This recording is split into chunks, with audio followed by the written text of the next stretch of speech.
زار عمر بن الخطاب رضي الله عنه قبر رسول الله صلى الله عليه وسلم يوما، فوجد أعرابيا يقف أمام القبر ويدعو، فوقف خلفه وأنصت إليه.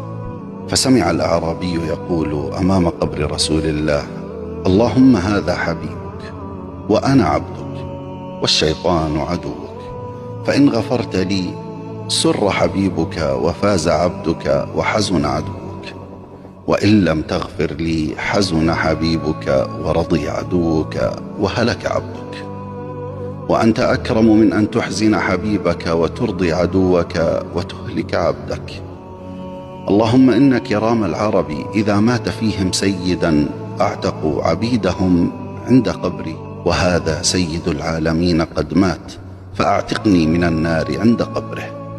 فنادى عمر بأعلى صوته: اللهم إني أدعوك بما دعا هذا الأعرابي، وبكى عند القبر حتى ابتلت لحيته.